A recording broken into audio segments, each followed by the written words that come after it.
Good morning, respected DGP sir,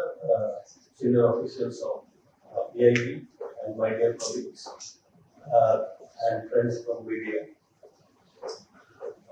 আমি সকলোৱে জানো যে 1 জুলাইৰ পৰা তিনিখন নতুন আইন ভাৰতত প্ৰৱৰ্তন হ'ব। এই তিনিখন নতুন আইনে তিনিটা কলনিয়েল যুগৰ আইনক ৰিপ্লেচ কৰিব। IPCৰ জাগাত ভাৰতীয় ন্যায় সংহিতা, CRPCৰ স্থান ল'ব ভাৰতীয় নাগৰিক সুৰক্ষা সংহিতা আৰু ইণ্ডিয়ান এভিডেন্সৰ স্থান ল'ব ভাৰতীয় সাক্ষ্য অধিনিয়ম। উদ্দেশ্য তিনিটা আইনৰ অনাৰ মূল কাৰণ হ'ল এতিয়া আমি যি পুৰণা আইনত আছিল দণ্ড দিয়াৰ ওপৰত গুৰুত্ব দিয়া হৈছিল, এতিয়া ন্যায় দিয়াৰ ওপৰত গুৰুত্ব দিয়া হৈছিল। We are moving from punishment towards delivery of justice. আগতে কলনিয়েল ইন্টাৰেষ্ট প্ৰটেকশ্যনৰ ওপৰত গুৰুত্ব দিয়া হৈছিল এই যিখিনি আইন অনা হৈছিল ব্ৰিটিছৰ যুগত। এতিয়া আমি কলনিয়েল ইন্টাৰেষ্টৰ পৰা আঁতৰি গৈ গণতান্ত্ৰিক জনসাধাৰণৰ গণতান্ত্ৰিক অধিকাৰক ৰক্ষাৰ ওপৰত গুৰুত্ব দিয়া হৈছে। এই তিনিখন আইন ভিক্টিম চেন্ট্ৰিক, ভুক্তভোগী চেন্ট্ৰিক, তেওঁলোকৰ ইন্টাৰেষ্টক সকলোকে আগত ৰখা হৈছে। ফৰেনচিক সায়েন্সৰ ব্যৱহাৰৰ ওপৰত যথেষ্ট গুৰুত্ব দিয়া হৈছে। সায়েন্স এণ্ড টেকনলজিৰ ন্যায়িক প্ৰণালী, ক্ৰিমিনেল জাষ্টিচ চিষ্টেমটো সম্পূৰ্ণৰূপে সায়েন্স এণ্ড টেকনলজি ব্যৱহাৰ কৰি বেছি টনকিয়াল আৰু খৰতকীয়া কৰাৰ ব্যৱস্থা কৰা হৈছে। এতিয়া মই লাহে লাহে আপোনালোকৰ গুৰুত্বপূৰ্ণ যিখিনি পৰিৱৰ্তন অনা হৈছে তাৰ বিষয়ে কম। প্ৰথমতে আমি জানো আগতে আমাৰ দুটা জেণ্ডাৰ ডিফাইন্ড আছিল, মেল এণ্ড ফিমেল আইনত। এতিয়া থাৰ্ড জেণ্ডাৰক ইনক্লুড কৰা হৈছে। গতিকে এইটো এটা ইনক্লুচিভ এপ্ৰ'চ লোৱা হৈছে সমাজৰ সকলো শ্ৰেণীৰ লোকক যাতে আমি এড্ৰেছ কৰিব পাৰোঁ, তেওঁলোকৰ যিখিনি সমস্যা আছে তাক এড্ৰেছ কৰাৰ ব্যৱস্থা কৰা হৈছে। সকলোতকৈ ডাঙৰ কথা, গুৰুত্বপূৰ্ণ কথা, নতুন এক্টত এটা ডেডিকেটেড চেপ্টাৰ অনা হৈছে আৰম্ভণিতে ইণ্ডিয়ান পিনেল কোডৰ যি ৰিপ্লেচমেণ্ট হ'ব ভাৰতীয় ন্যায় সংহিতা, তাত চেপ্টাৰ 5ত এটা ডেডিকেটেড ওৱান ষ্টপ চেণ্টাৰ হিচাপে আমি ক'ব পাৰোঁ ক্ৰাইম এগেইনষ্ট উইমেন আৰু চিলড্ৰেন, মহিলা আৰু শিশুৰ বিৰুদ্ধে যি অপৰাধ হয় তাক ডিল কৰিবলৈ এটা ডেডিকেটেড চেপ্টাৰৰ ব্যৱস্থা কৰা হৈছে। ইয়াক আমি ওৱান ষ্টপ চেণ্টাৰ বুলি ক'ব পাৰোঁ। আৰু মহিলা আৰু শিশুৰ অধিকাৰ, তেওঁলোকৰ সুৰক্ষাৰ ওপৰত সকলোতকৈ বেছি গুৰুত্ব দিয়া হৈছে। জিৰ' টলাৰেন্স পলিচি এই ক্ষেত্ৰত লোৱা হৈছে। আমি ক'ব পাৰোঁ যে প্ৰথমতে শিশু মাইনৰ ছোৱালীৰ গেইজ ৰেপৰ ক্ষেত্ৰত এতিয়া মৃত্যুদণ্ড পৰ্যন্ত দিয়াৰ ব্যৱস্থা কৰা হৈছে। এতিয়া 18 বছৰৰ বয়সলৈকে যদি কোনো ছোৱালীৰ ওপৰত গেইজ ৰেপৰ অভিযুক্ত মৃত্যুদণ্ডৰ ব্যৱস্থা কৰা হৈছে, হাইয়েষ্ট পানিছমেণ্টৰ ব্যৱস্থা কৰা হৈছে। IPCত এই বয়সৰ সীমা 12 বছৰ আছিল, এতিয়া ভিক্টিমৰ বয়সৰ সীমাটো বঢ়াই 18 বছৰ কৰা হৈছে। মহিলাৰ ওপৰত অপৰাধ হ'লে বা শিশুৰ ওপৰত অপৰাধ হ'লে খৰতকীয়া ইনভেষ্টিগেশ্যনৰ ব্যৱস্থা কৰা হৈছে। এতিয়া 2 মাহৰ ভিতৰত পক্সো এক্টৰ কেছবিলাকৰ ইনভেষ্টিগেশ্যনটো 2 মাহৰ ভিতৰত কমপ্লিট কৰিব লাগিব। কৰি আৰক্ষীয়ে চাৰ্জশ্বিট দিয়াৰ ব্যৱস্থা কৰা হৈছে। এটা নতুন অপৰাধ সন্নিৱিষ্ট কৰা হৈছে মহিলাৰ বিৰুদ্ধে, যিটো আমি দেখা যায় আজিকালি সেক্সুৱেল ইণ্টাৰকোৰ্স বাই ডিচিটফুল মিনছ, বা নিজৰ আইডেণ্টিটি, যি অপৰাধী কেতিয়াবা নিজৰ চিনাকি আইডেণ্টিটিটো গোপনে ৰাখি বা আইডেণ্টিটিটো বেলেগ এটা আইডেণ্টিটি লৈ বা বিভিন্ন প্ৰবঞ্চনামূলক পদ্ধতি অৱলম্বন কৰি মহিলাক এক্সপ্লইট কৰে, সেইটো এতিয়া এটা নতুন অপৰাধ হিসাবে গণ্য কৰা হবে ইন্ডিয়ান ভাৰতীয় ন্যায় ভূমিকা। ইয়াৰ লগে লগে এফআইআৰ আৰু জিৰ' এফআইআৰৰ ব্যৱস্থা কৰা হৈছে। এইটো এটা আমূল পৰিৱৰ্তন আনিব। ইলেক্ট্ৰনিকেলি এফআইআৰ লঞ্চ কৰিব পাৰিব। আমি দেখা যায় যে কেতিয়াবা ৰাতি কৰোৱাত অপৰাধ হৈছে, ৰাতি মহিলাই হওক বা কোনোবা কমপ্লেইনেণ্টে পুলিচ ষ্টেচনত যাবলৈ অসুবিধা পায়, ট্ৰান্সপৰ্টেশ্যনৰ ডিফিকাল্টি থাকিব পাৰে, তেওঁলোকে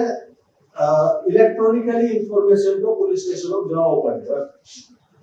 এইটো এটা ব্যৱস্থা কৰা হৈছে। ইয়াৰ লগে লগে জিৰ' এফআইআৰ দিয়াৰো ব্যৱস্থা কৰা হৈছে। আমি বহুত সময়ত দেখো যে কেতিয়াবা কমপ্লেইনেণ্টে পুলিচ ষ্টেচনত যায়, তেওঁলোকে কমপ্লেইন দিব বিচাৰে, কিন্তু পুলিচ ষ্টেচনত কয় কিন্তু আমাৰ জুৰিডিকশ্যনত অপৰাধটো হোৱা নাই,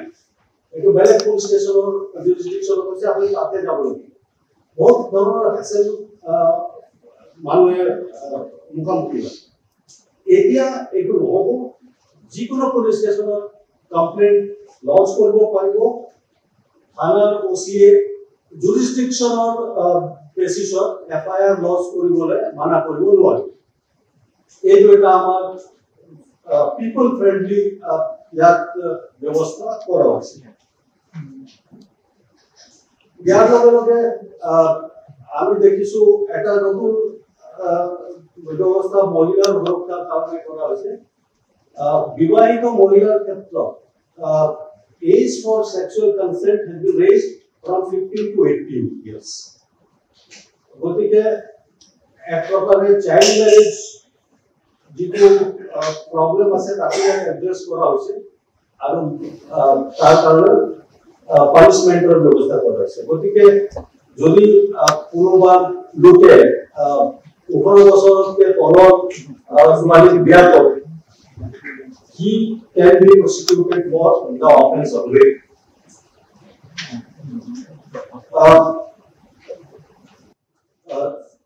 মহিলাৰ ভুক্তভোগী যি ব্যক্তি আছে of sexual crime, তেওঁলোকৰ জবানবন্দী ষ্টেটমেণ্ট এতিয়া কোৰ্টত লোৱাটো ব্যৱস্থা আছে। এতিয়া তেওঁলোকৰ ষ্টেটমেণ্টটো will be taken by female magistrate to the action possible. ইয়াৰ ব্যৱস্থা কৰা হৈছে তেওঁলোকৰ সুবিধাৰ কাৰণে। আৰু যদি কিবা কাৰণত ফিমেল মেজিষ্ট্ৰেট নাথাকে, মেইল মেজিষ্ট্ৰেটে ৰেকৰ্ড কৰিলে এগৰাকী ফিমেল কোনোবা গাৰ্ডিয়ান হওক বা ভুক্তভোগীৰ কোনোবা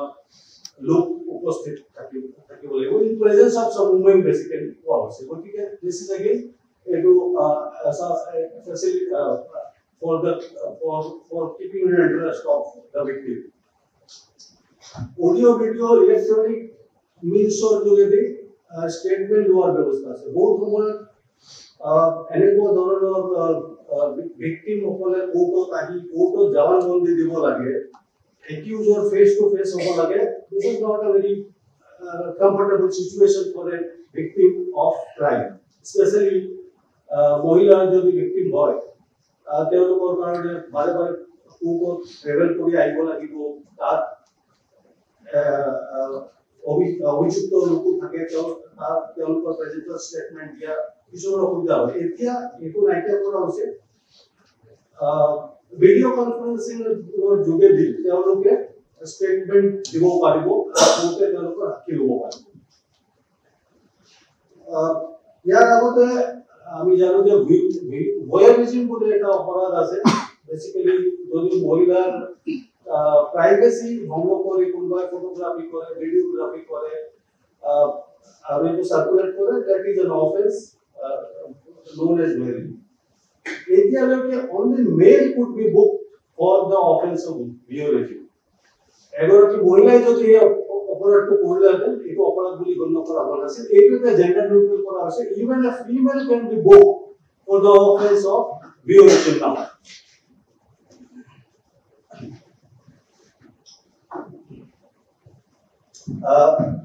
ঠিক তেনেকে শিশুৰ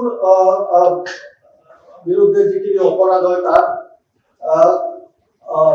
এড্ৰেছ কৰিবলৈ বিভিন্ন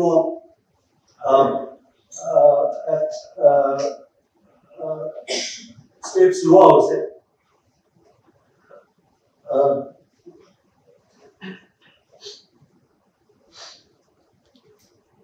তাতো কিছুমান জেন্ডাৰ নিউট্ৰেল কৰা হৈছে যেনেকৈ আগতে শিশু ক্ৰয় কৰাটো procurement of a girl child for the purpose of prostitution was an offense. Even a male child, if is procured for trafficking or prostitution, that is an offense now.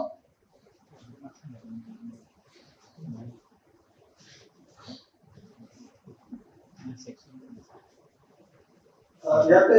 পানিশমেন্টৰ ম্যাদটো বঢ়োৱা হৈছে 9 বছৰৰ পৰা এতিয়া 14 বছৰলৈকে punishment from enhanced from 10 years to 14 years.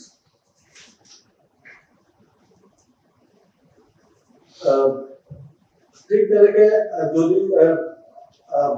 importation of girl child was an offense আগতে মহিলা শিশুৰ even importation of male child is also an offense. So he hold interest of agot rakhi a notun byabostha kora hoise. Moi jitu agote koisu je victim centric approach loa hoise bhuktobogi victimor interest of সকলকে agot rakha hoise. Etia victimor FIR or copy পাব লাগে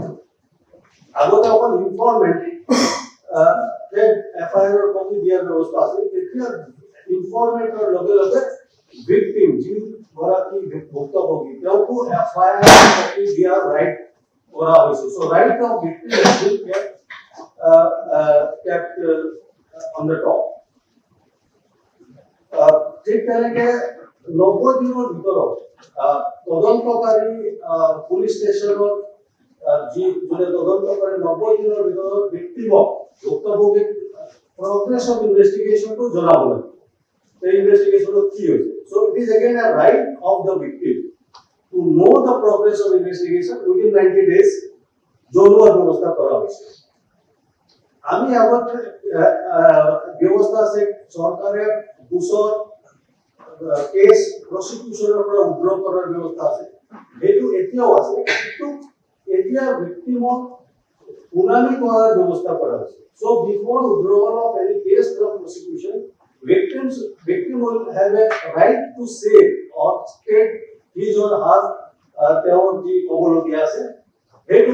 শুনানি কৰাৰ ব্যৱস্থা এতিয়া কৰা হৈছে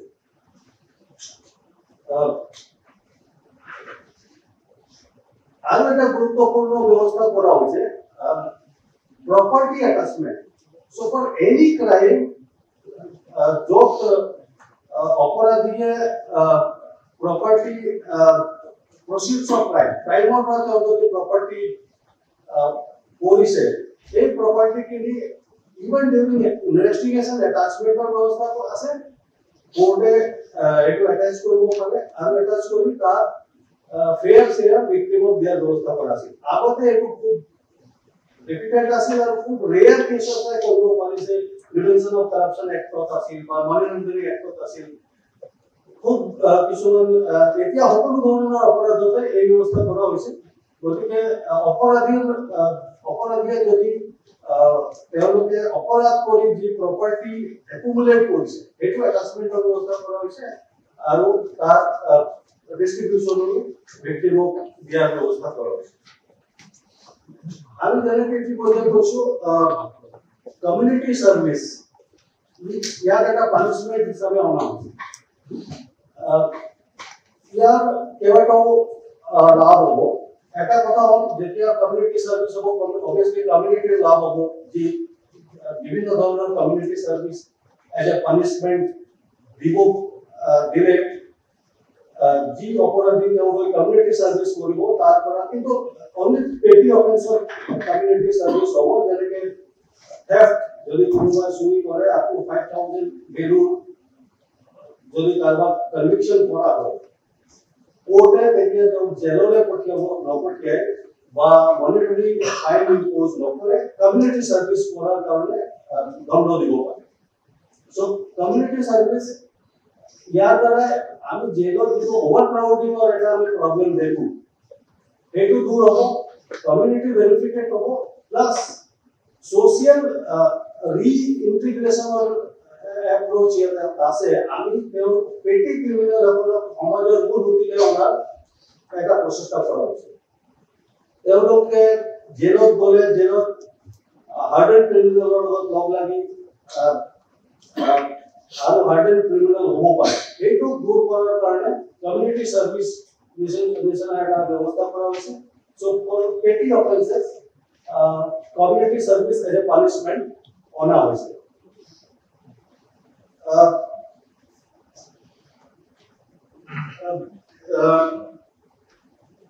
আপোনাৰ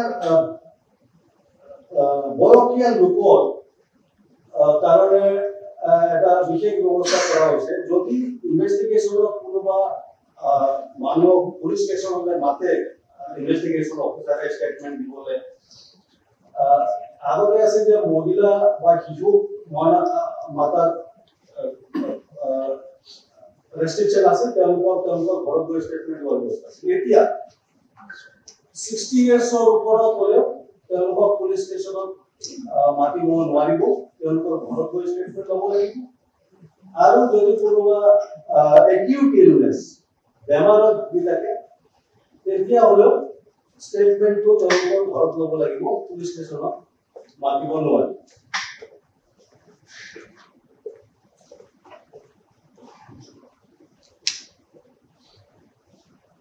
আৰু কিছুমান অপৰাধ আছে য'ত পানিশমেন্ট 3 বছৰলৈকে আছে আৰু একিউট জন 60 ইয়াৰ্ছ বা এবাভ এজ হয় আৰু আইও যদি তেওঁ এৰেষ্ট কৰিব বিচাৰে ইয়াত এটা স্পেশাল প্ৰভিজন অনা হৈছে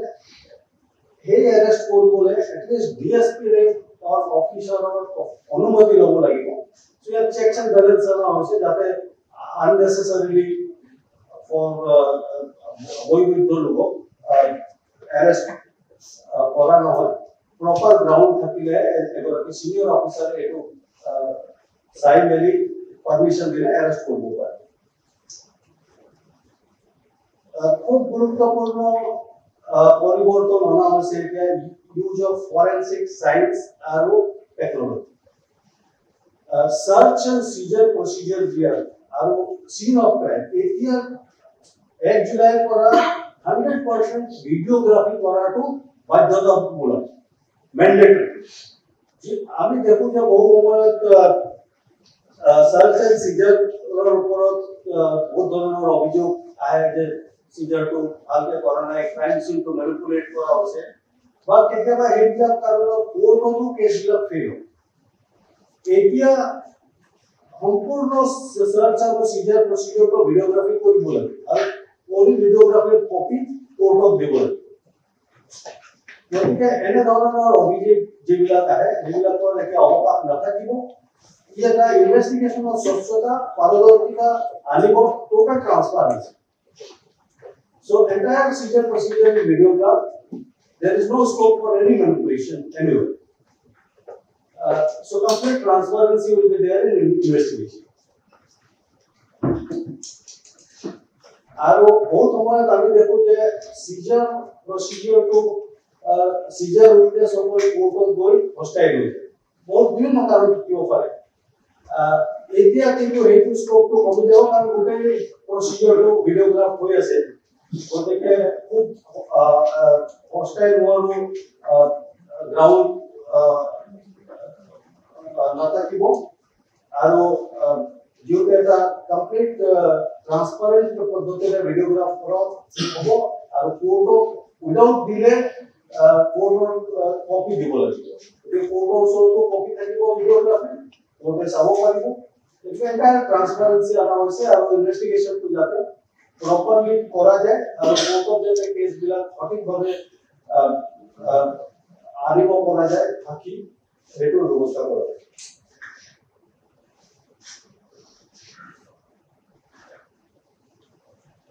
ইয়াৰ লগে লগে ফৰেনচিক ইনভেষ্টিগেশ্যন গুৰুত্ব দিয়া হৈছে যে অপৰাধ ক্ৰাইম সিন অফ ক্ৰাইমত ফৰেনচিক এক্সপাৰ্টৰ ভিজিটটো মেণ্ডেটৰী কৰা হৈছে যিবিলাক অপৰাধ য'ত পানিশমেণ্ট 7 বছৰতকৈ বেছি সেইবিলাকত ফৰেনচিক এক্সপাৰ্ট বাধ্যতামূলকভাৱে যাব লাগিব সিন অফ ক্ৰাইমৰ পৰা এভিডেন্স কালেক্ট কৰিব। বহুত সময়ত দেখা যায় যে কিছুমান ত্ৰুটি থাকে ইনভেষ্টিগেশ্যনত, যাৰ কাৰণে সিন অফ ক্ৰাইমৰ পৰা এভিডেন্স প্ৰপাৰলি কালেক্ট কৰা নহয়, তাৰ কাৰণে কেছবিলাক ফেইল হয়। এতিয়া সেইটো নহ'ব, যিহেতু এক্সপাৰ্ট যাব সিন অফ ক্ৰাইমত, অৱশ্যে ইয়াৰ কাৰণে অলপ ষ্টেট গভৰ্ণমেণ্টে নটিফাই কৰিব, অলপ টাইম দিয়া হৈছে ষ্টেট গভৰ্ণমেণ্টসকলে, যাতে ফৰেনচিক ইনফ্ৰাষ্ট্ৰাকচাৰটো টনকিয়াল কৰা যায়। ননদালেছ visit of forensic scientists to the scene of crime এইটো আপোনাৰ বাধ্যতামূলক হ'ব। আৰু আজিৰ যুগত আমি দেখিছোঁ, আপোনালোকে জানে সুনীল গগৈৰ কেছ বহুত আমি শুনিছোঁ লখিমপুৰত, গোটেই কেছটো ডিটেক্ট হৈছে ফৰেনচিক এভিডেন্সৰ DNA টেকনলজি, ইমান সোনকালে কেছটো ডিটেক্ট কৰা হ'ল। চ' আমি এপ্ৰিচিয়েট কৰিব পাৰোঁ ফৰেনচিক ইনভেষ্টিগেশ্যন আৰু science and technology, DNA technology কিমান গুৰুত্ব আছে ইনভেষ্টিগেশ্যন। So, এই গোটেই বস্তুটোকে এড্ৰেছ কৰা হৈছে আৰু আমাৰ কেছবিলাক ভালকে তদন্ত হ'ব, ইনভেষ্টিগেশ্যনৰ সিন অফ ক্ৰাইমৰ পৰা এভিডেন্সবিলাক খুব সঠিকভাৱে কালেক্ট কৰিব পৰা যাব আৰু অপৰাধীক শাস্তি যাতে তেওঁলোক হাৰি যাব নোৱাৰে তাৰ কাৰণে সুবিধা হ'ব। আৰু ফৰেনচিক ইনফ্ৰাষ্ট্ৰাকচাৰটো টনকিয়াল কৰিবৰ কাৰণে ভাৰত চৰকাৰে ইতিমধ্যে এটা স্কিম প্ৰৱৰ্তন কৰিছে, national forensic infrastructure enhancement scheme. Very recently আপোনালোকে যিসকলে মিডিয়া ফলো কৰিছে গম পাব, কেবিনেটে ভাৰত চৰকাৰৰ কেবিনেটে ইয়াৰ অনুমতি দিছে। more than 2000 crore assistance, central assistance to the states তাৰ ব্যৱস্থা কৰা হৈছে, যাতে ষ্টেট সমূহত ফৰেনচিক ইনফ্ৰাষ্ট্ৰাকচাৰটো টনকিয়াল কৰিব পাৰে। ইয়াৰ লগে লগে আৰু এটা খুব গুৰুত্বপূৰ্ণ ব্যৱস্থা কৰা হৈছে, chain of custody of electronic evidence. আমি দেখো যে আজি তদন্তৰ সময়ত বহুত ধৰণৰ ইলেক্ট্ৰনিক এভিডেন্স আইঅ কালেক্ট কৰে, কোনোবাৰ পৰা কম্পিউটাৰ জব্দ কৰে, মোবাইল ফোন জব্দ কৰে বা ৰেকৰ্ডিং জব্দ কৰে। তাৰপিছত সেইটো বাগৰি যায়, আইঅ কাম দিলে, তাৰপিছত এফএছএলত যায়, কোৰ্টত যায়। সেইটোত যাতে কোনো মেনিপুলেশ্যন নহয়, তাৰ কাৰণে চেইন অফ কাষ্টডিটো ক্লিয়াৰলি মেইনটেইন কৰিব লাগিব। প্ৰথম পুলিচ ইউজ কৰিলে, তাৰপিছত কাম দিলে, তাৰপিছত কোৰ্ট ৰাখিলে, টাইম ৱাইজ। আৰু চাৰ্জশ্বিটৰ সময়ত এই চেইন অফ কাষ্টডি ডকুমেণ্টটো দিব লাগিব, যাতে কোৰ্টে চাব পাৰে কোনো জেগাত এই যিখিনি এভিডেন্স, ইলেক্ট্ৰনিক এভিডেন্স কালেক্ট কৰা হৈছিল, কোনো মেনিপুলেট যাতে হোৱা নাই। চ' কেতিয়াবা অভিযোগ হয় যে এইবিলাক ফটোবিলাক পিছত এডিটিং কৰিছে বা এইবিলাকৰ স্কোপ এতিয়া নাথাকিব। মই ইতিমধ্যে আপোনালোকক কৈছো যে অডিঅ' ভিডিঅ' ইলেক্ট্ৰনিক মিনছত বহুত গুৰুত্ব দিয়া হৈছে। এতিয়া সাক্ষীসকলে আমি দেখা যায় যে বহুত দূৰ ট্ৰেভেল কৰি কোৰ্টত আহিব লাগে সাক্ষী দিব। ডিব্ৰুগড়ত সাক্ষী আছে, গুৱাহাটীত ট্ৰায়েল হৈছে, বিভিন্ন ডেটত সাক্ষী আহিব লাগে। ইয়াত আহিলে এদিন, তাৰপিছত দেখিলে যে আজি কিবা কাৰণত সাক্ষী নহ'ল, ডিফেন্সে এডজাৰ্টমেণ্ট লৈছে, ঘূৰি যাব লাগে, আকৌ আহিব লাগে, লট অফ প্ৰব্লেম। এইটোক এড্ৰেছ কৰা হৈছে। এতিয়া তেওঁ ডিব্ৰুগড়ৰ পৰা সাক্ষী, তাৰ পৰা অডিঅ' ভিডিঅ' ইলেক্ট্ৰনিক মিডিয়াৰ যোগেদি সাক্ষী দিব পাৰিব। বা জেলত যদি কোনোবা কয়দী আছে, তেওঁ ষ্টেটমেণ্ট ল'ব লাগে, অডিঅ' ভিডিঅ' ইলেক্ট্ৰনিক মিডিয়া তাৰ যোগেদি সাক্ষী দিব পাৰিব। ইয়াৰ যোগেদি কি হ'ব, আমাৰ বস্তু সাক্ষীসকলৰ সুবিধা হ'ব আৰু ট্ৰায়েল প্ৰচিডিউৰটো ফাষ্টাৰ হ'ব, খৰতকীয়া হ'ব। আজি ডিজিটেল ইণ্ডিয়াৰ যুগ আমি কওঁ, ডিজিটেল এভৰিথিং ইজ ডিজিটেল। আগতে আমাৰ অফিসত নথি পত্ৰ বহি এইবিলাকত ৰেকৰ্ড বিলাক ৰখা হয়। নাও slowly everything is going into computer, digital device-ত। so ক্ৰাইমৰ ক্ষেত্ৰতো এতিয়া এভিডেন্সটো আমি বহি বা ৰেজিষ্টাৰত নাপাওঁ, এতিয়া আমি কম্পিউটাৰত পাওঁ। so ইলেক্ট্ৰনিক ৰেকৰ্ডখিনি ডকুমেণ্টৰ লগত একেলগে কৰা হৈছে এতিয়া। so any electronic record will be treated as a document for the purpose of evidence. So, eto amar digital jugar jikini dorkari podokkhep aru digital age or logot khap khai jabo kora eta podokkhep, all kind of digital evidence etia as a primary evidence court jabo, and that will be treated at par with documents. Someone serve for a व्यवस्था पे electronically follow करे আমি যে করে জামু যে quota সামন করতে থানা কাটি ফটো আই বলে সামন আপো থানা কোনা পুরো পুলিশের সামনে ঘরলে গই ইসানি যাব লাগে সামন বলে এবার বল তা না পারে আপো সো সামন সামন হল গোটে প্রসিডিউর ডিলে হয় আর কম্পালসন এতিয়া ইলেক্ট্রনিক্যালি সামন টু জেনারেট করি তেও যদি মোবাইল ফোন আছে বা ইমেল আছে বা হোয়াটসঅ্যাপ আছে তেনেকুৱা পদ্ধতিৰে সামনটো পঠিয়াব পৰা যাব গতিকে ফাস্ট হ'ব আৰু বহুতো আমাৰ মেন পাৱাৰ ৰিসোৰ্স সময় ইয়াৰ পৰা আমাৰ ৰেহাই আছে কিছুমান নতুন এপ ইতিমধ্যে অনা হৈছে মই যেটো কৈছো এনআইসি ই সাক্ষী বুলি এটা এপ লঞ্চ কৰিছে এই এপৰ জৰিয়তে যেটো মই ইতিমধ্যে কৈছো ক্ৰাইম সিন ভিডিওগ্ৰাফি বা সাৰ্চ এন্ড সিজন প্ৰসিডিউৰৰ ভিডিওগ্ৰাফি ইয়াৰ দ্বাৰা কৰিব পৰা যাব ন্যায় শ্ৰুতি বুলি এটা এপ বনোৱা হৈছে এইটো এপৰ যোগেদি অডিও ভিডিও ইলেক্ট্ৰনিক এভিডেন্স ৰেকৰ্ডিংৰ যেটো কথা কৈছো ডেজিগনেটেড প্ৰত্যেক জিলাত ডেজিগনেটেড প্লেস থাকিব এটো কম্পিউটাৰ থাকিব তাত এটো এপ ইনষ্টল হ'ব তাৰ পৰা হাতিয়ে লগইন কৰি এভিডেন্স দিব পাৰিব এনেকুৱা নহয় যে নিজৰ ঘৰৰ পৰা এভিডেন্স দিব পাৰিব নহয় কাৰণ তাৰ চেকছ এণ্ড বেলেন্সেছ আছে ডেজিগনেটেড প্লেস থাকিব প্ৰত্যেক ডিস্ট্ৰিক্টত চৰকাৰে এটো ডেজিগনেট কৰিব তাৰ পৰা এটো ভিডিও লিংক দি এভিডেন্স দিব পাৰিব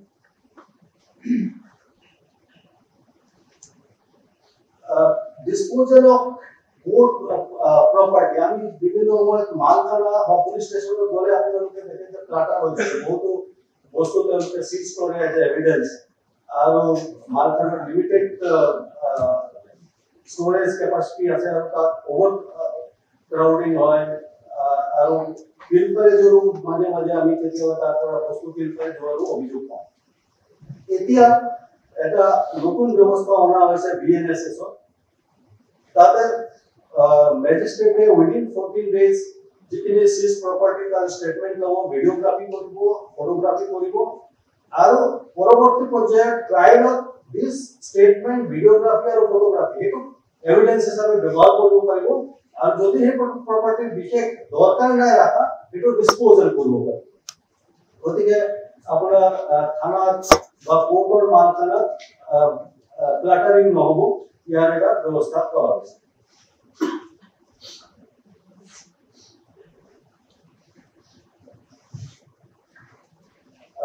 আমি জানো যে ওয়াৰেন্ট আৰক্ষীক অধিকাৰ দিয়া হৈছে সাৰ্চ এন্ড সিজন কৰিবলৈ যদি সময় নাথাকে ওয়াৰেন্ট লোৱাৰ দৰকাৰ নাই তেওঁলোকে এই কাৰণটো নিজৰ কেছ ডায়েৰীত লিখিব লাগিব কিহৰ কাৰণে ওয়াৰেন্ট নোহোৱাকৈ সাৰ্চ এন্ড সিজন কৰিব পাৰে তাৰ এটা অলপ চেকছ এন্ড বেলেন্স অনা হৈছে ইয়াতে নাগৰিকসকলৰ অধিকাৰৰ গুৰুত্ব দিয়া হৈছে যদি পুলিশ অফিসাৰে সাৰ্চ বা সিজন কৰে ওয়াৰেন্ট নোহোৱাকৈ কাৰণটো দৰ্শাব লাগিব আৰু উইদিন 48 আৱাৰত যি জুডিসডিকশনাল কোৰ্ট আছে তাক জনাব লাগিব যে মই অমুক কাৰণত ওয়াৰেন্ট ল'ব পৰা নাই আৰু সাৰ্চ কৰিবলৈ গৈছো গতিকে এইটো নতুন ব্যৱস্থা 48 আৱাৰ্ছত কোৰ্টক জনাব লাগিব এইটো আগতে নাছিলে টাইম সময় ইমানটো নাছিলে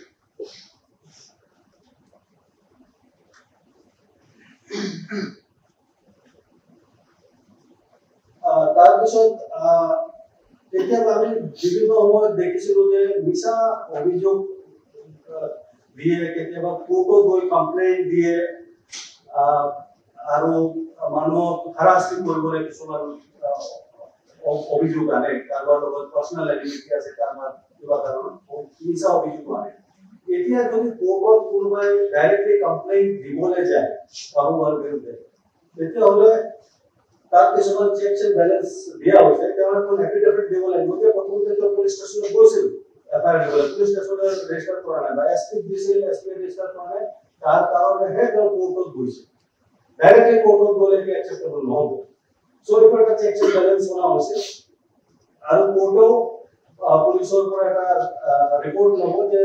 তাতে গ্ৰাউণ্ড আছে নাই কমপ্লেইনটো এণ্টাৰটেইন কৰা আৰু এই গোটেইখিনি কৰাৰ পিছতহে মেজিষ্ট্ৰেটে ইনভেষ্টিগেশ্যন কৰাৰ অৰ্ডাৰ কৰিব। গতিকে ইয়াত মিছা অভিযোগ কিছুমান মানুহে কাৰোবাৰ বিৰুদ্ধে অনাৰ এটা অৱকাশ নাইকিয়া কৰা হৈছে। আৰু এটা নতুন ব্যৱস্থা অনা হৈছে প্ৰিলিমিনাৰী ইনকুৱাৰী, যিখিনি অপৰাধ 3 বছৰ আৰু 7 বছৰলৈকে পানিছমেণ্টৰ ব্যৱস্থা আছে সেইখিনি এটা প্ৰিলিমিনাৰী ইনকুৱাৰীৰ ব্যৱস্থা কৰা হৈছে। কিন্তু এইটো ইয়াতে কেতিয়াবা ভুল ধাৰণা হ'ব পাৰে যে প্ৰত্যেক কেছতে প্ৰিলিমিনাৰী ইনকুৱাৰী কৰিব, সেইটো নহয়। যদি প্ৰাইমা ফেচাই ওচিয়ে দেখে যে ইয়াত কমিউনিকেবল অফেন্স হৈছে তেতিয়াহ'লে তেওঁ এফআইআৰ ৰেজিষ্টাৰ কৰিব লাগিব। কিন্তু কেতিয়াবা দেখা যায় যে কমিউনিকেবল অফেন্স হৈছে নে নাই ডাউট আছে বা এইটো এটা কিবা ফলছ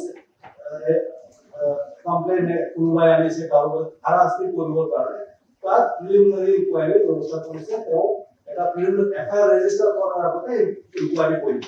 তাৰ কাৰণে again checks and balances আছে। এটলিষ্ট ডিএসপি ৰেংক অফিচাৰৰ পৰা পাৰমিশন ল'ব লাগিব যে মই এফআইআৰ ৰেজিষ্টাৰ কৰা নাই, অমুক কাৰণত কৰা নাই, মই প্ৰিলিমিনাৰী ইনকুৱাৰী কৰিব বিচাৰিছো, মোক পাৰমিশন দিব লাগে।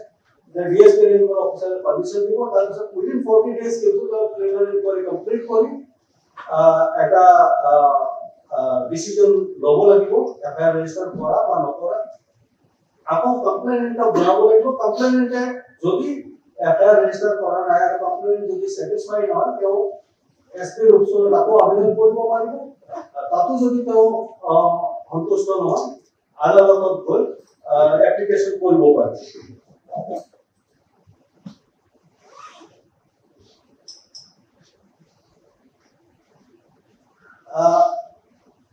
আমি দেখিছিলো যে কেতিয়াবা সরকারি বিষয়ে যদি কিবা অপরাধ করে তেওঁ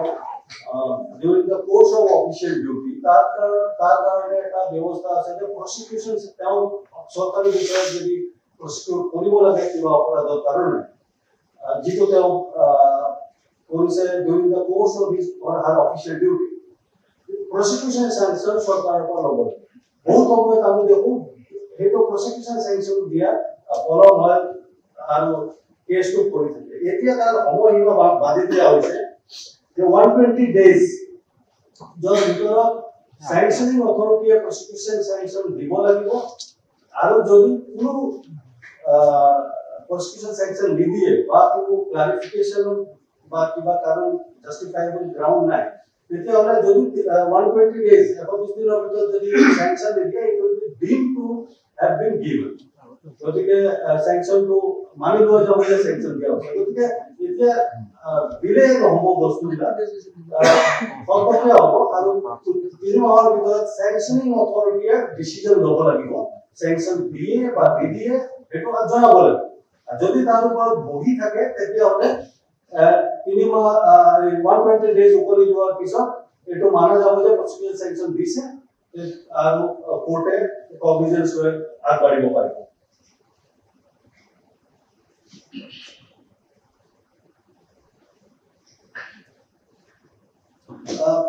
ট্ৰায়াল ব্যবস্থাটো খৰতকীয়া কৰা হৈছে। আগতে আমি দেখিছিলো যে ট্ৰায়ালটো বহুত পলম হয় আৰু বছৰ ধৰি কেছবিলাক কোৰ্টত থাকি যায়। এতিয়া যেটো কোৱা হৈছে যে কিছুমান টাইম বাউন্ড ব্যৱস্থা কৰা হৈছে, যেনেকে ৰেপ ভিক্টিম হলে মেডিকেল এক্সামিনেশন কৰা হয়, ডক্টৰে উইদিন 7 days ৰিপোৰ্ট দিব লাগে।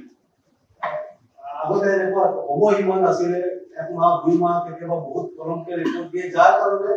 চাৰ্জশিট কৰা অসুবিধা হৈছিল। এতিয়া সময়সীমা বান্ধি দিয়া হৈছে 7 দিনৰ ভিতৰত মেডিকেল অথৰিটিয়ে ৰেপ ভিক্টিমৰ মেডিকেল ৰিপোৰ্টটো দিব লাগিব। 90 দিনৰ ভিতৰত মই কৈছো তদন্তৰ অগ্ৰগতি অভিযুক্তক জনাব লাগিব। চাৰ্জ ফ্ৰেমিংৰ ওপৰত সময়সীমা বান্ধি দিয়া হৈছে। কোৰ্টত যেতিয়া চাৰ্জশিট দিয়া যায় তাৰপিছত চাৰ্জ কগনিজেন্স তাৰপিছত চাৰ্জ ফ্ৰেমিং হয়। আগতে সময়সীমা দিছিল, সেইটো কেতিয়াবা বহুত দীঘলীয়া। এতিয়া ফাৰ্ষ্ট হিয়াৰিং অফ চাৰ্জৰ 90 দিনৰ ভিতৰত কোৰ্টে চাৰ্জ 60 days 2 মাহৰ ভিতৰত চাৰ্জ ফ্ৰেম কৰিব লাগিব।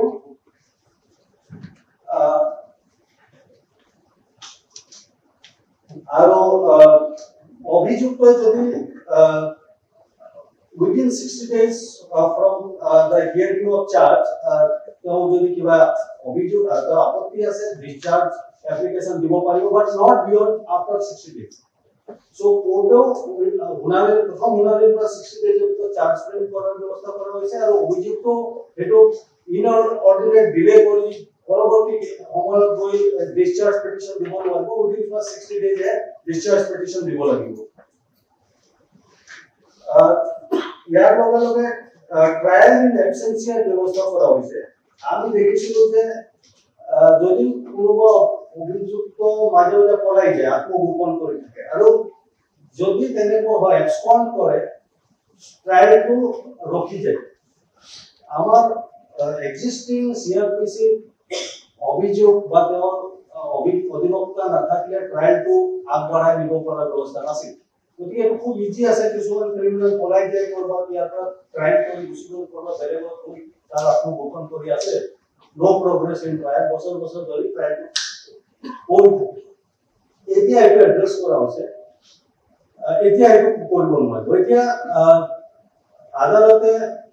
অভিযুক্ত সময় দিব নোটিছ দিব এপিয়াৰ হোৱাৰ কাৰণে ৱাৰেণ্ট ইস্যু কৰিব আৰু যদি এটা সময়ৰ ভিতৰত তেওঁ কোৰ্টত হাজিৰ নহয় তেতিয়াহ'লে প্ৰক্লেইমড অফেন্ডাৰ ডিক্লেয়াৰ কৰি ট্ৰায়ালটো চলাব পাৰিব in absentia trial the accused will forego his or her right to cross examine witnesses তেওঁ এইটো আহি পিছত ক'ব নোৱাৰিব মই witnessক cross examine কৰা নাই no because you willfully did not appear in the court so trial চলিব আৰু কোৰ্টে জাজমেন্টটো দিব কনভিকশন হ'ব ইয়াৰ উপৰিও যদি একিউজে ইন এবসেন্সিয়া এপিল কৰিব নোৱাৰে so যদি কনভিকশন হ'ল আৰু একিউজ যদি আত্মগোপন কৰি কোনোবা এডভোকেট এংগেজ কৰি হাই কোৰ্টত এপিল কৰিব বিচাৰো বুলি কয় হেতু নহব তেওঁ পুৰণিৰে কোৰ্টত আহিব লাগিব এপিল কৰিব এণ্ড অলসো কনভিকশনৰ 3 বছৰৰ ভিতৰত এপিলটো ফাইল কৰিব লাগিব so বহুত দিন তেওঁ আত্মগোপন কৰি থাকি 5 বছৰ 10 বছৰ পিছত আহি এপিল ফাইল কৰিব নহব so no appeal will lie after 3 years of passing of the order of conviction in case of absconding accused আৰু প্ৰক্লেইমড অফেন্ডাৰ আৰু আগতে খুব লিমিটেড অফেন্সতে কোৰ্টে প্ৰক্লেইমড অফেন্ডাৰ ডিক্লেয়াৰ কৰিব পাৰিছিল এতিয়া মোৰ দেন 100 অফেন্সত প্ৰক্লেইমড অফেন্ডাৰ ডিক্লেয়াৰ কৰাৰ ব্যৱস্থা কৰা হৈছে বিএলএছ সো এইটো এটা যিসকল অপৰাধী হাৰ্ডেন ক্ৰিমিনেল যোনে অপৰাধ কৰি পলাই যায় তেওঁলোকৰ কণ্ট্ৰোল কৰাৰ কাৰণে খুব এটা গুৰুত্বপূৰ্ণ ব্যৱস্থা গ্ৰহণ কৰা হৈছে ফাষ্ট ট্ৰেক ট্ৰায়ালৰ কাৰণে আৰু এটা ব্যৱস্থা অনা হৈছে আমি দেখিছিলো আগতে বহুতো এক্সপাৰ্টৰ অপিনিয়ন লোৱা যায় মেডিকেল ৰিপৰ্টৰ কাৰণে ডক্টৰক এক্সামিন কৰিব লাগে ফৰেনসিক এক্সপাৰ্টে ৰিপৰ্ট দিছে গতিকে ফৰেনসিক এক্সপাৰ্টে এক্সামিন কৰিব লাগে বিভিন্ন ধৰণৰ এক্সপাৰ্টৰ অপিনিয়ন লোৱা যায় আৰু কোৰ্টত তেওঁলোকে আহি হাতি দিব লাগে যেতিয়ালৈকে দেখা যায় যে ট্ৰায়াল হৈছে তেওঁ ট্ৰান্সফাৰ হৈ গ'ল গুৱাহাটীত আছিল আজি ট্ৰান্সফাৰ হৈ ডিব্ৰুগড়ত গ'ল বা দিল্লীত ট্ৰান্সফাৰ হৈ গ'ল তেওঁ এতিয়া হাতি আহিবলৈ বহুত অসুবিধা হৈছে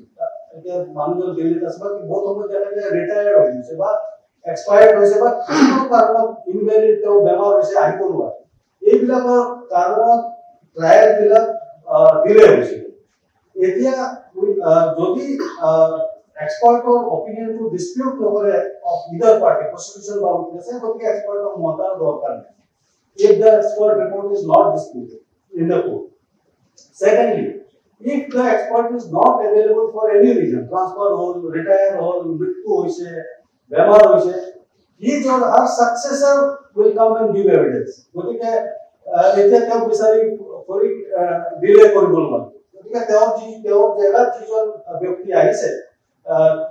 ট্ৰান্সফাৰ হয় তেওঁৰ হাতি ললে হৈ যাব সো এইটো যোগেদি ট্ৰায়াল বিলাক ফটকীয়া হ'ব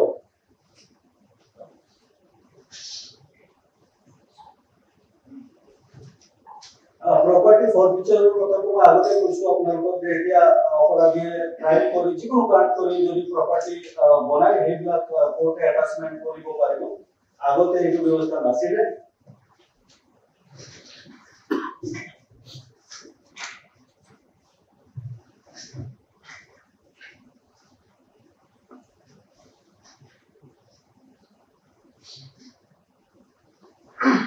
কিছুমান অপৰাধ এতিয়া সন্নিৱিষ্ট কৰা হৈছে আজিৰ যুগত খাপ চলিবৰ কাৰণে প্ৰথমতে মই এটা আপোনাক কলো যে sexual intercourse with a woman by deceitful means এইটো অপৰাধত অনা হৈছে organized crime বিভিন্ন ধৰণৰ organized crime হয় আজিৰ যুগত IPC organized crime to define কৰা হোৱা নাছিল আৰু IPC তেনেকুৱা কোনো ব্যৱস্থা নাছিল বহুতো ৰাজ্যই নিজৰ ষ্টেট ল আনিছিল organized crime to deal কৰিব এতিয়া আইনত অনা হৈছে organized crime ডিফাইন কৰা হৈছে বিভিন্ন ধৰণৰ organized crime land grabbing হওক vehicle theft হওক economic offense হওক forgery counterfeiting ইত্যাদি organized crime ৰ হাতত অনা হৈছে আৰু তাত কঠোৰ শাস্তিৰ ব্যৱস্থা কৰা হৈছে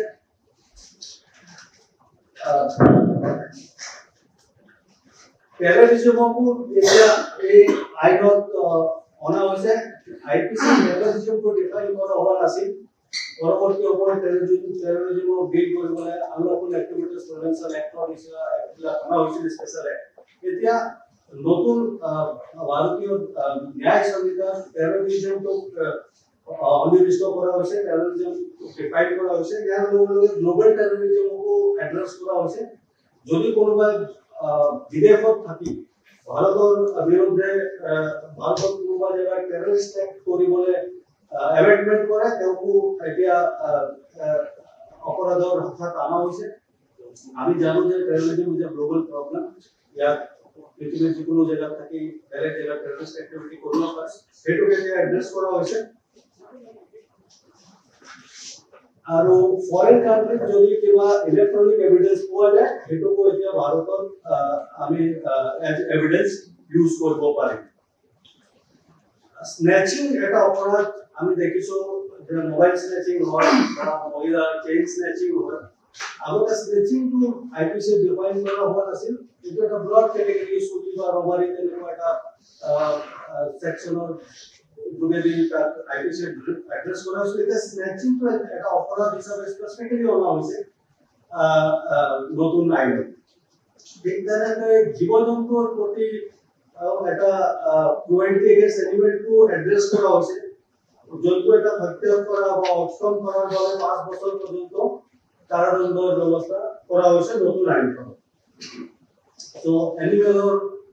জীৱ জন্তুৰ ন্যায় বা তেওঁলোকৰ জীৱ জন্তুৰ অধিকাৰক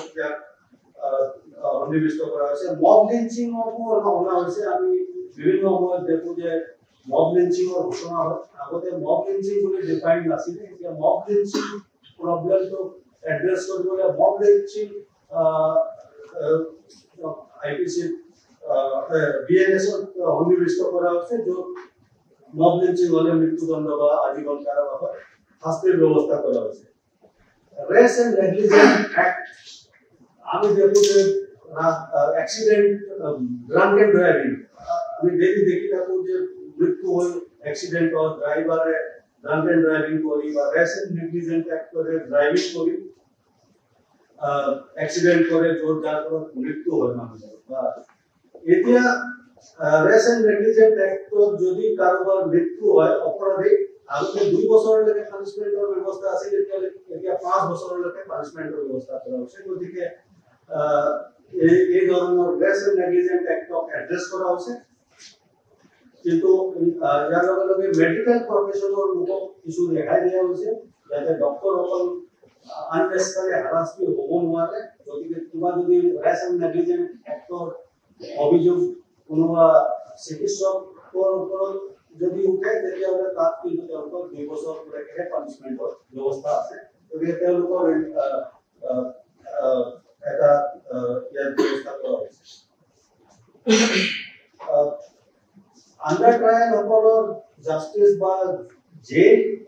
প্ৰিজন চিষ্টেমটো অভাৰক্ৰাউডিঙৰ প্ৰব্লেম বিশেষভাৱে ইয়াত এড্ৰেছ কৰা হৈছে মই ইতিমধ্যে কৈছিলোঁ আপোনালোকক কমিউনিটি সার্ভিস একটা ব্যবস্থা যার ফলত এই এড্রেস করা হয়েছে ইয়ার লগে লগে আমি দেখো যে বহুতো আন্ডার ট্রায়াল ক্রিমিনাল অভিযুক্ত জেলত বছর ধরে বছর থাকি যায় বিকজ তেওঁলোকে বেইল এপ্লিকেশন কৰাৰ তেওঁলোকৰ সামৰ্থ্য নাই বা কিবা কাৰণত এতিয়া কৰা হৈছে যে যদি তেওঁলোকৰ যিটো পানিশমেণ্ট মিনিমাম পানিশমেণ্ট যিটো অপৰাধৰ কাৰণে তেওঁলোকে অপৰাধী হৈছে কনভিকশ্যন হোৱা নাই কিন্তু ট্ৰায়েল চলি আছে আৰু মিনিমাম পানিশমেণ্টৰ যদি 1/3 টাইম তেওঁলোকে যদি জেলত ইতিমধ্যে কটাইছে তেতিয়াহ'লে তেওঁলোকে বাই ডিফল্ট বেইল পাব আৰু কিবা কাৰণত যদি তেওঁলোকে বেইল এপ্লিকেশ্যনটো কোৰ্টত আনিব নোৱাৰে জেল সুপাৰিনটেণ্ডেণ্ট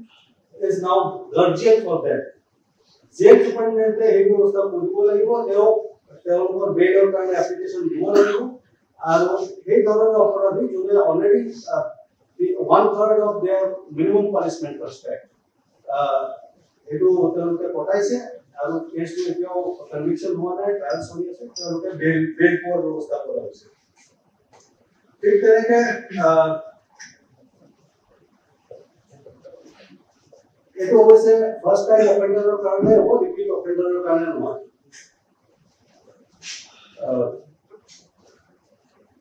প্লি বাৰ্গেনিঙৰ ক্ষেত্ৰত আছে যে কোনোবাই যদি নিজৰ দুখ স্বীকাৰ কৰে কোৰ্টত আৰু তেওঁলোকক যদি কনভিকশ্যন দিয়ে আগতে আছিল তেওঁলোকৰ 1/2 or 1/4 of maximum punishment যদি তেওঁলোকক দিব পৰাৰ ব্যৱস্থা আছিল সেইটোকো এতিয়া অলপ লিবাৰেলাইজ কৰা হৈছে এতিয়া 1/2 জেগাত 1/4 আৰু 1/4 জেগাত 1/6 গতিকে যদি এইটো এটা আমাৰ বাৰ্ডেন যিটো আছে বহুতো কেছ কোৰ্ট বিলাকত আছে আৰু সৰু সৰু ট্ৰায়েল বিলাক বহু দিনৰ পৰা চলি আছে তাতে অভিযুক্ত যদি নিজৰ দুখ স্বীকাৰ কৰে তেওঁলোকক কম শাস্তি দি কেছ বিলাক ট্ৰায়েলটো শেষ কৰিব পৰা ব্যৱস্থা আছে খুব এটা ইম্পৰ্টেণ্ট বিষয় আহিছে উইটনেছ প্ৰটেকশ্যন সাক্ষীসকলক এতিয়া ক্ৰিমিনেল জাষ্টিচ চিষ্টেমৰ এটা গুৰুত্বপূৰ্ণ স্তম্ভ বুলি গণ্য কৰা হৈছে সাক্ষীসকল নহ'লে আমি জানো যে আমি কেছবিলাক আমি প্ৰমাণ কৰিব পৰা নাযায় বহুত সময়ত সাক্ষীসকল ভাবুকিৰ সন্মুখীন হয় বিভিন্ন ধৰণৰ ভাবুকি তেওঁলোকে পোৱা আমি দেখিছোঁ গতিকে উইটনেছসকলক সাক্ষীসকলক তেওঁলোকৰ সুৰক্ষাৰ ব্যৱস্থা কৰা হৈছে উইটনেছ প্ৰটেকশ্যন স্কিম প্ৰত্যেক ষ্টেটে ৰাজ্যে এটা চিষ্টেম হ'ব তাত আনিব তাত যদি কোনোবাই তেনেকুৱা ভাবুকি অনুভৱ কৰে তেওঁলোক এপ্লিকেশ্যন কৰিব পাৰিব বা তেওঁ বা সাক্ষী তেওঁৰ হৈ তেওঁৰ পৰিয়ালৰ লোকে বা পুলিচেও যদি ভাবে যে কোনোবা সাক্ষীৰ থ্ৰেট আছে তেওঁ এপ্লিকেশ্যন কৰিব পাৰিব সেইটো এটা ব্যৱস্থা আছে তাত থ্ৰেট এছেছমেণ্ট ইত্যাদি কৰি তেওঁৰ কাৰণে বিভিন্ন ধৰণৰ সুৰক্ষাৰ ব্যৱস্থা কৰা হৈছে গতিকে উইটনেছসকলে এতিয়া নিৰাপদভাৱে তেওঁলোকে কোৰ্টত আহি ষ্টেটমেণ্ট বা সাক্ষী দিব পাৰিব আৰু ভয় কৰাটো দৰকাৰ নাই গতিকে তিনিটা বহুত দীঘলীয়া আইন বহুতো পৰিৱৰ্তন আছে তাত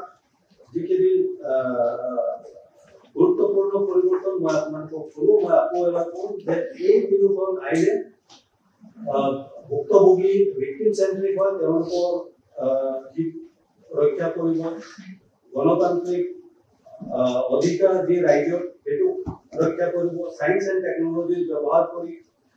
ক্ৰিমিনেল জাষ্টিচ চিষ্টেমটো যাতে ন্যায় সোনকালে দিব পৰা যায় তাৰ ব্যৱস্থা কৰিব